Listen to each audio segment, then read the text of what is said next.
you just feel bad again for a girl that passed away.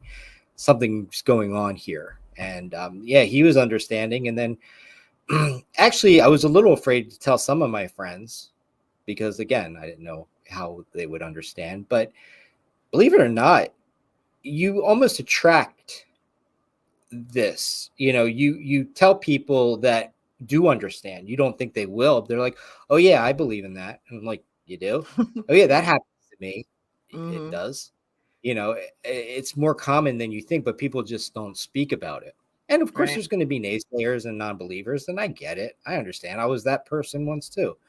But you have these things that happen to you. You start to kind of be like, okay, you got to believe something here. You know what I mean? So, Mm-hmm. yeah, it's definitely something. You know, it took a while to get. Yeah. Wow. My gosh. So let's talk about, how you processed this because obviously you said that you were not a big believer in this kind of like spiritual woo woo sort of thing, right? And then Mhm. it happened to you. So how did you begin to, process that mentally and emotionally? It took a while, and I'll tell you one thing, and I write it in the book. What happened was this is kind of what kind of told me that I need to see somebody of a higher. You said you have a spiritual person you go to, and my sister knew this medium, and to me, I don't know, mediums, they can be hit or miss, you know. Yeah. Yeah. Yeah, and so it was Laura's birthday that day, and I woke up and I get a buzz on my phone. Now at this point, I had gotten out of a relationship and I'm single now, so I was on a dating site, and it was one of the dating sites says you have a new match. Again, I thought it was like I have a regular business besides the Tutu Media Group I've had for 20 years. It's probably why you see this up here. Ah. It's a cleaning restoration business, so that's what I've been doing for the last 20 years. So I thought it was like one of my employees, you know, calling off. And I'm like, oh, great. Who's calling off today? Get one of those texts at 6 in the morning. Mhm. And I saw it. It says one of the dating sites that says you have a new match. I'm like, oh, okay. So I open up the dating site and it's a picture of Laura on the dating site. Stop it. I Stop swear it to right God. now. Swear to God. I swear to God, I jumped out of bed and I'm like, okay, like that was the point where I literally got out of bed and my heart started beating. Like, okay, is this like a poltergeist thing where people are going to start flying out of TVs? Like, I'm like, I don't know if I should just stop it now because that went way too far with that. And so I knew it wasn't a real account, and I'm like, it can't be a friend because nobody really knew about it at that time. They knew about Laura, but they never saw a picture of her. So how would they know? Um, so yeah, that freaked me out. And I wrote to it. I go, I know this is a spam account. Can you please take this picture down? I know this girl. She is deceased. Oh, So like a wow. minute or two later, I refreshed it, and another picture of Laura shows up. And I'm like, okay, there's this something that's going on here. And then I refreshed it again, and the whole file completely disappeared. And I told my sister, I called her that morning, and she's like, "Why are you calling me this early?" And I go, "This just happened." Now, mind you, it's Laura's birthday. This was Oh. 2015. This was 2015, and I told her, she's like, "Oh yeah, you have to go see my friend. He's a medium, and uh, he's in Havertown, which I'm sure you're familiar with Havertown being from Philly." Mhm. And I'm like, yeah, I don't know. And she's like, well, just think about it. I'm like, okay. So the whole day is like crazy. So I come home and I grab my phone out of my pocket and I'm going to put it on the arm of the couch. And when I pulled it out, that tribute video on YouTube was playing again. And I'm like, okay. I'm thinking, well, maybe I hit the button to the YouTube and it just started playing. Like, I'm trying to justify why this is happening. And I'm like, okay, this is getting out of hand.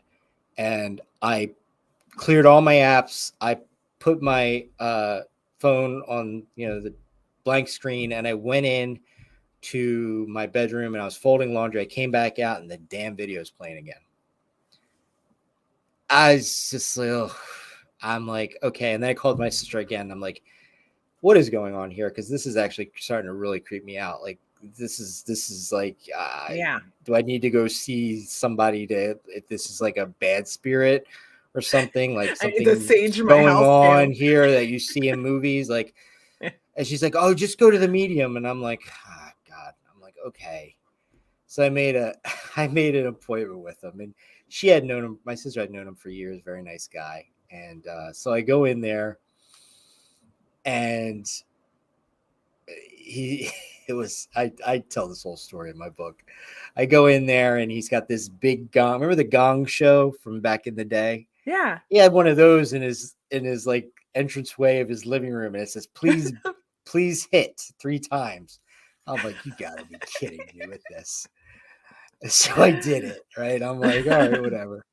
And he comes out, and I had never met him before. I had seen pictures of him, and very nice guy. And he tells me, oh, you had past lives together, and the reason she died because it was designed that way, and she's sending messages to you, and you had 3 past lives together, and one of them you were in Louisiana, and the other one you were in the British Isles, and I'm like, okay, I just don't know how well I'm going to take this and believe it.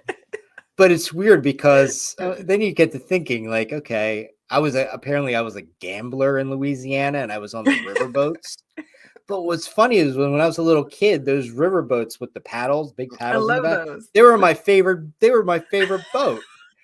And I'm not a big drinker anymore. And the British Isle thing, I love like rainy, chilly days.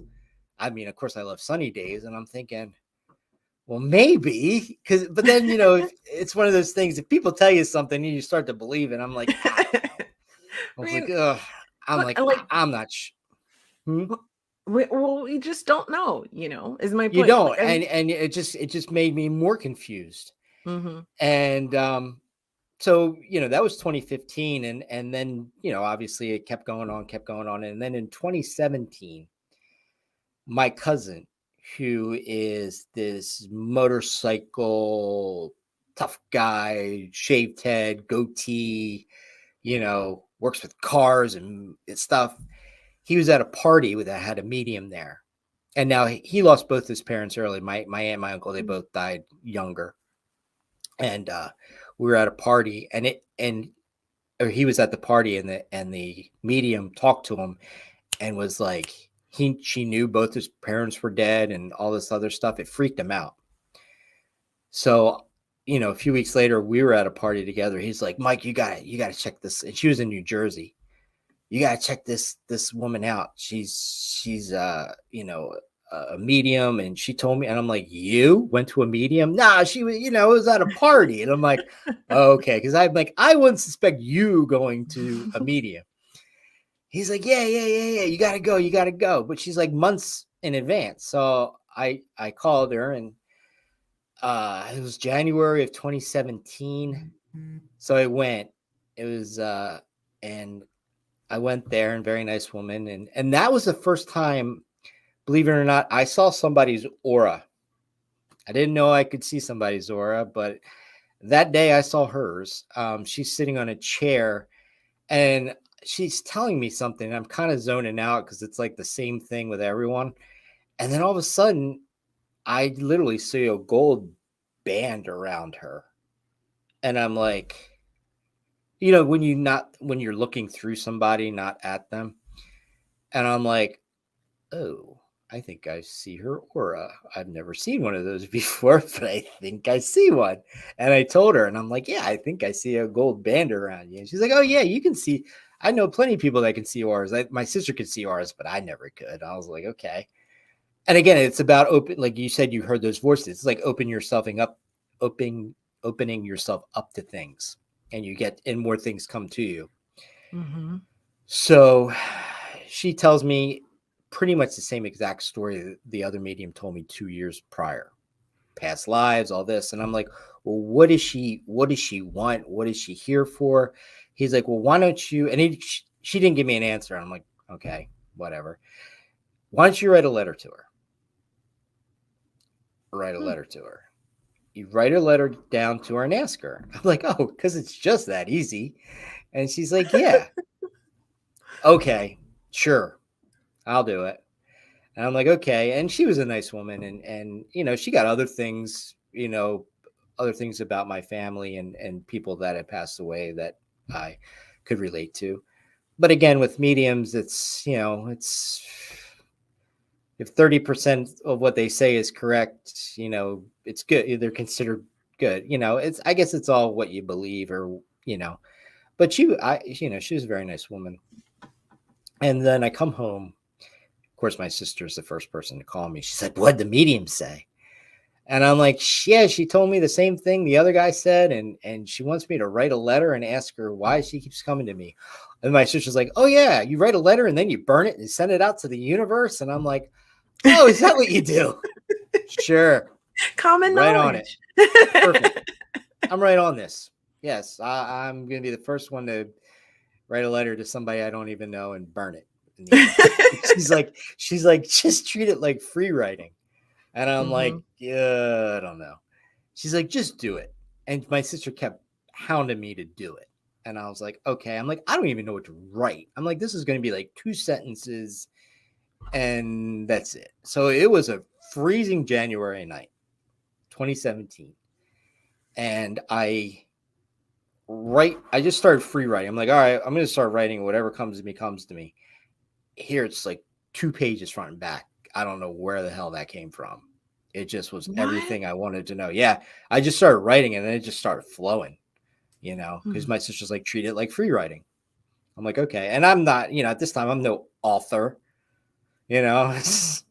um, so I write this letter and I'm like, okay, I guess I burn it now. Okay. All right, sure. If you say so. So I had this old pot in my kitchen that I never used, a real small one, and I go outside of my deck, and it was like 16, 15 degrees out that night. It was freezing. And I burn this letter and I leave it out on my deck, and I figured I'll just let it cool down out there, and then I'll just throw it in the trash and wait to see what happens. So I go and grab it, like 20 minutes later or whatever, and I go to dump and I sifted through the ashes, made sure everything was